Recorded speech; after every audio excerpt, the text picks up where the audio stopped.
Well, hello everyone, and welcome back to Warthon. My name is Ross, and I deeply apologize. I just want to say that straight up. I deeply apologize for not even uploading something yesterday.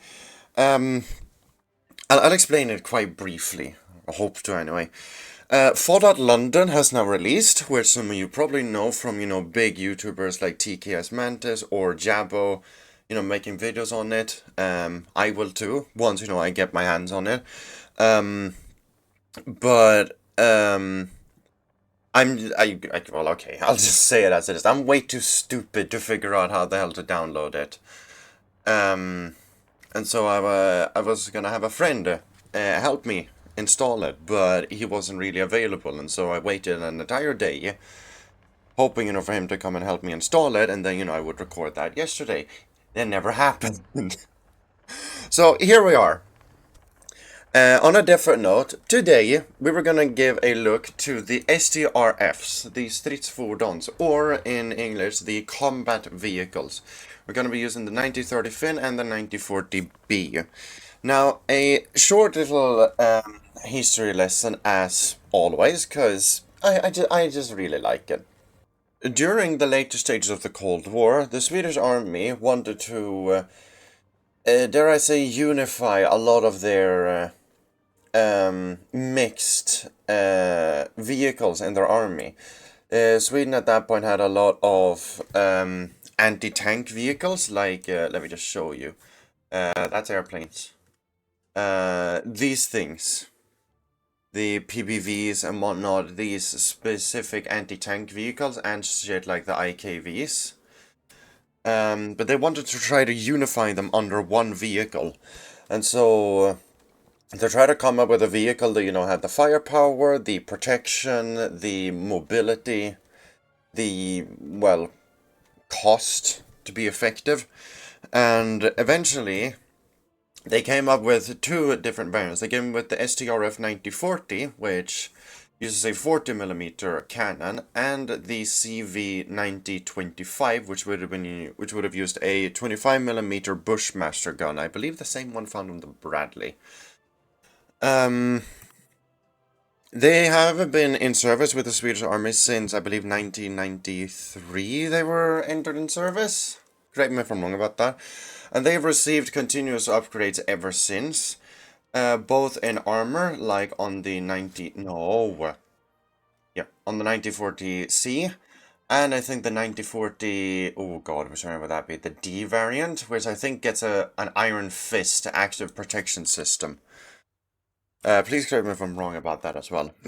But so yeah, these vehicles have been in service for quite some time, and they have really shown their utility with the Swedish Army and foreign buyers as well. I think 11 or so nations currently operate the STRFs.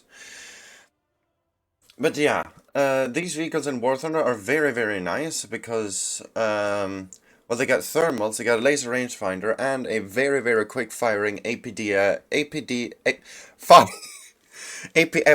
DS slinging autocannon. It's very fun. It's very good. But I think that's enough yapping from me. Let's go into the first match and see how it goes. Alright, well, here we are in the first match. One thing that I really love about the STRFs is the proxy fuse shell, which is really good against helicopters, because, you just laser range find and then, you just start blasting shells at them, and eventually one will hit. The only downside is that the trigger radius of the thing is only 4 meters, so you need to hit, well, close to 4 meters to the target, otherwise the thing won't damage. Well, it won't even trigger in the first place. That sounded American. American 50 cal. We got people on the left.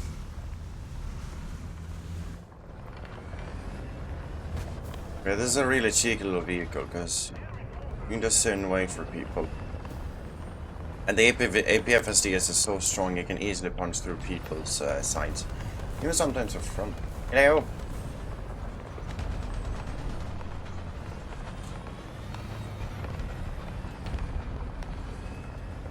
Oh boy. This is kind of nerve-wracking. Oh boy. I've probably been spotted already. I think I heard a drone up. Ah, up above. It's up above on the castle up there. Russian light tank. I can hear that by the engine.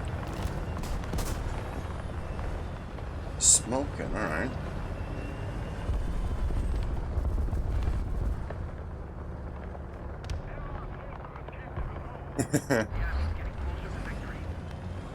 But yeah, how are y'all doing, by the way? I want to say again that I deeply apologize for not uploading yesterday. I mean, shit just really went awry. You know, I kind of couldn't. But hopefully this suffices. You know, we haven't played Warzone on the channel for quite some time. Mainly because, I think I mentioned it before, it's like top tier / high tier stuff that does best on the channel. Because, well, I mean, it kind of makes sense. Like, who would really want to see a video on, like, the Tiger 1 nowadays? Most people wouldn't. Gross. Oh, it's... Oh. Come on. Yes, there we go. Amarak. Perfect. But yeah, I've mentioned that top tiers and stuff that does the best because, well yeah, as I kind of said, who really wants to see a video on like the Tiger again? Oh my god, what's happening? Well then, seems I'm being assaulted by aircraft now. Well then, do that again. Oh, oops, I pressed the wrong button. I can't even aim up there. God damn it. God damn it. Oh boy. I don't even know what that is. Normally I would say 262, but it can't be. But yeah, so an issue with recording top tier is that I'm very quickly running out of top tier things to record. There we go, very nice kill. Because, well, I mean, okay, I do play a lot of ground. I just don't play, quote-unquote, enough. I don't have any of the Chinese MBTs. I think those would be quite fun to record. Yeah, I scouted him through the... Ah, shit! Shit! Oh, where the was he? Oh my god, right behind me. Oh, oops.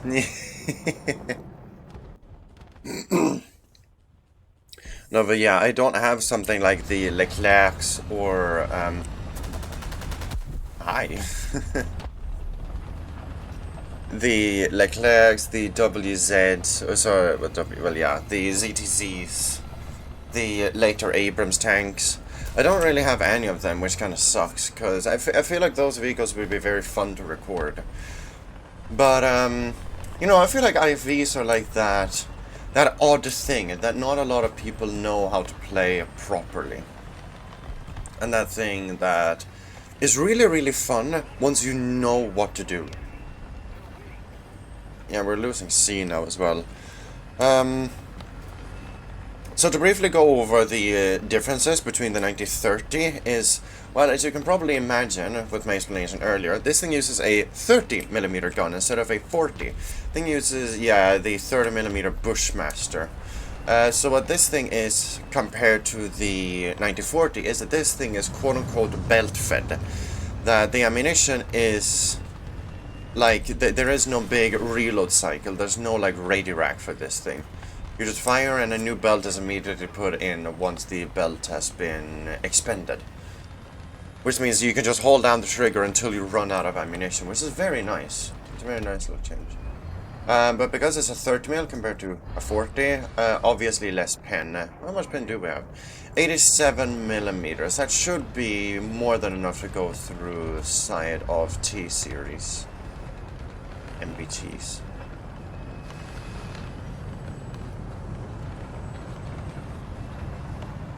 There's something on my left, and I know that. This guy. That...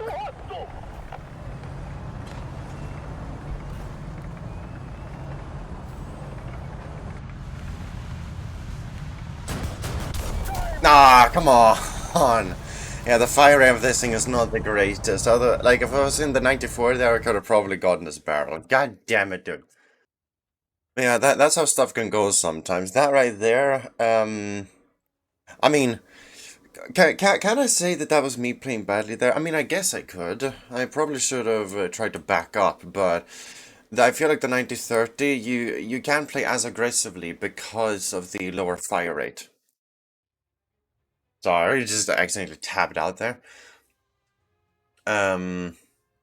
But obviously, yeah, you saw that, you know, I was only able to fire like 3 or so shots before, the totems killed me. Anyhow, let's see how the next match goes. But yeah, obviously IFVs like this, especially the 90-30, excel in close quarters engagements, where you know you can sneak up behind people and, you know, shoot them where they don't expect you. Because head-on engagements with that thing, you know, as you saw with that totems, don't really work out too well. So a big open map like this may not be the best ever, but I am very confident in this vehicle's capability to take on pretty much whatever the enemy throws at me. This gun is amazing. I do really like it. And what's even more fun is that the 9040C, the 10.0 version, gets an upgraded APFSD shell with 190mm of pen. This is quote-unquote only 143, so you gain like about 50mm of extra penetration, which is insane.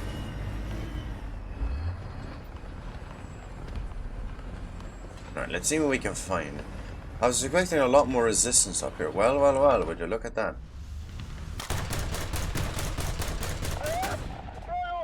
I probably can't ammo rack this guy, can I?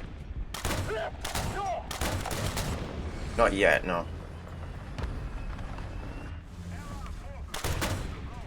Oh shit. Ah, fuck. I ran out. My ready rack. Shit. I should scout this guy. Okay. Am I able to scout him through the smoke? No. Come on! Oh, so yeah, now it's just to sit here and replenish the red rack. That's something that does kind of suck with vehicles like this. Alright, I feel like I'm bullying that guy a bit too much. You can see the red rack over here, by the way. So I have 1 round in the, like, magazine, which is awful. Oh! There we go. T90 dead, and the 2K died as well. Yeah, so you can see, this thing is a real menace on flanks. Is it like rat play? Kinda. Ooh. I actually don't recognize that engine sound. Might be Soviet. Thinking it might be. They'll definitely be pushing me. I hear them moving. I am not able to third-person peek and see what it is, though. Yeah, let's just stay here for now and replenish the ammunition. Oh boy, this ought to be a fun engagement. I just position myself like this, so I'm ready for whenever he comes around the corner. Ow! Oh, up there. A T64? Shit, alright. Yeah, I think I fucked up. God damn it. Don't think I can really get out of here now. I'll continue pummeling my engine because they have the pen to punch through the vehicle, the corpse that's in front of me.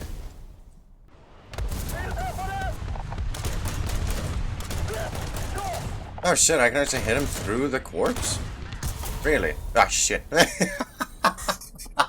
God damn it. Oh, fucking hell. Oh well. I wonder if that was the T90. He kind of got upset with me. Alright, well here we are in the probably final match of the day. I don't know. I'm feeling I'm a bit out of it today. as I pretty much always am when playing War Thunder. It's just like I don't know, like especially with ground battles, you just don't really earn anything, and so playing it in general, like even for videos, just kind of feels lacking. It's lacking that fun. I don't know if I'm just, I don't know, a bit bored of it by now. Or by now, God, sorry. If I'm just a bit bored of it right now, or what, I actually don't know. Anyhow, yeah, now we're gonna push towards A. This should be a way better point for me to say on, because, you know, it's urban. We're able, like, we excel over here, in this kind of environment.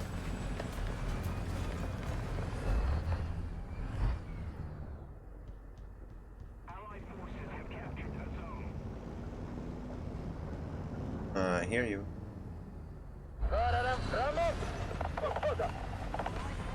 Our target, like, right around here.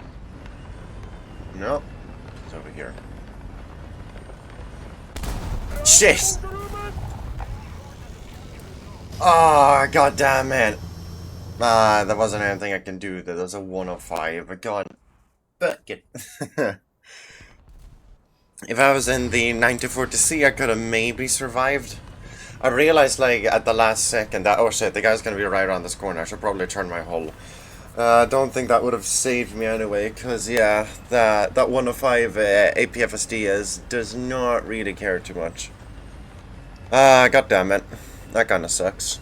Kinda sucks that the last match is gonna go a bit sour, but hey, what can you really do? I mean, I didn't have any support over there. Perhaps because I, you know, charged forward, but, you know, like, look, we have teammates right here. Oh, we... Yeah, well, I was not expecting to find a Roycat. I like, now that I knew that it was a Roycat, I can definitely say that I recognized the engine sound, and I did recognize it. I just couldn't put my finger on what it was. I was like, is that German, Russian, or is that like a Vickers or something? I didn't even consider the fact that, yeah, it can be, you know, a South African fucking wheeled tank destroyer. Why are you calling it a wheeled tank destroyer? Because that's what it was designed as. Something with a gun that big is not really designed to support infantry or fight infantry. I am designed to fight infantry. Look, with a gun like this. That's an IFV gun. And with a colossal 105 L7, yeah, he's designed to fight tanks.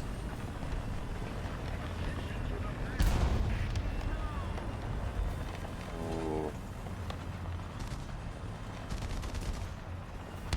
Oh, fuck. Shit. Well, I got his barrel. Leopardi, yeah. Alright, if we can get the crew back. Oh, come on, really? Really? Oh my god, he got both of my turret drives. He got the vertical and the horizontal. Fucking hell. Ah. I mean, yeah, that was a bit bad.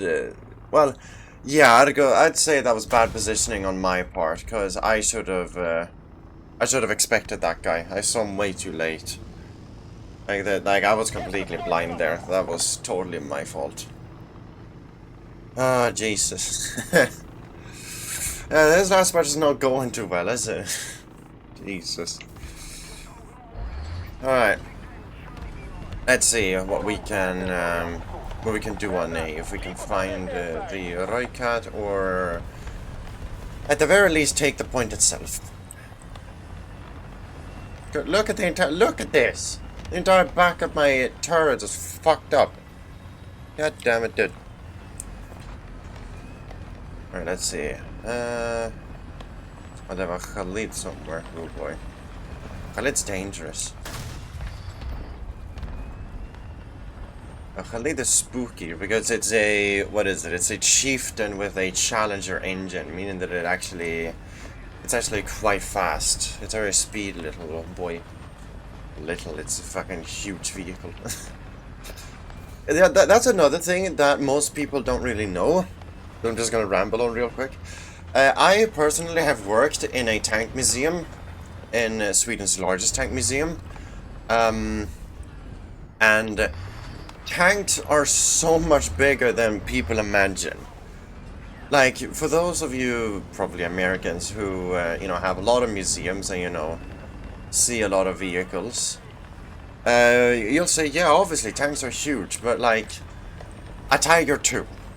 A Tiger 2 is colossal. It's as big as a house. It's an absolute monstrous vehicle. That was a beautiful shot, by the way. Like, a Tiger 2 is a monster of a vehicle. It's so big. That's totally what she said, I know.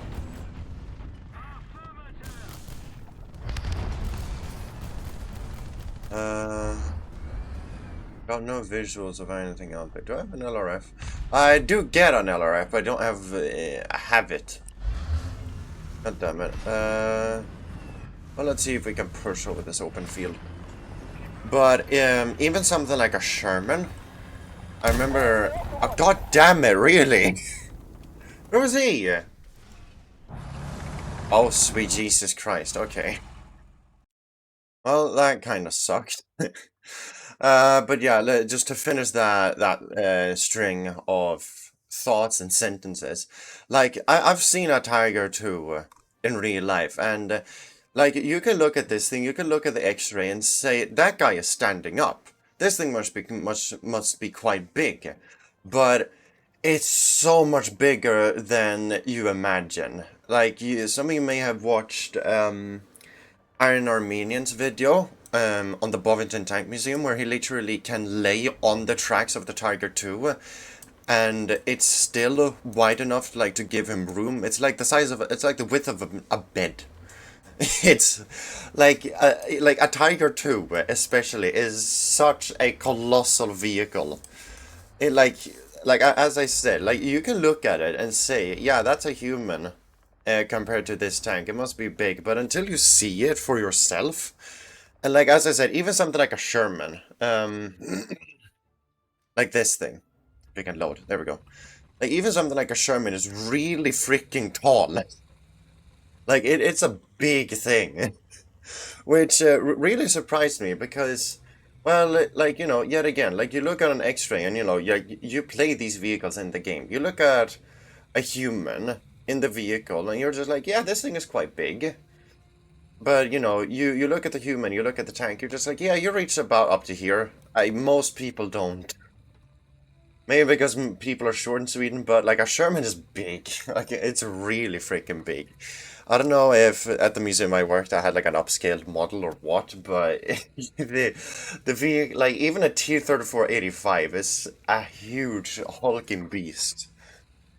It's really amazing to think that vehicles like this were like built in such huge numbers. And yes, I do say that the Tiger 2 was built in huge numbers. Because, I mean, what, like 700 of these were built? I mean, that's still a lot. Like, for being that big. Like, it's literally the size of, like, a small cabin. It's insane. It's absolutely insane how big tanks can really be. But yeah, that just about does it for this episode. Sorry if it was a little bit lackluster or, not exactly what you expected. What the fuck are you doing? You fucking broke the fucking physics. You cheating bastard. You went through the concrete block. Get back here. But yeah, that just about does it for this episode of War Thunder. If you enjoy the kind of content that I make, then do be sure to leave a like or a comment to show your support. And if you want to go that extra mile, then do be sure to subscribe because it does help me out a lot. But until next week, I'll see you all then. Bye bye.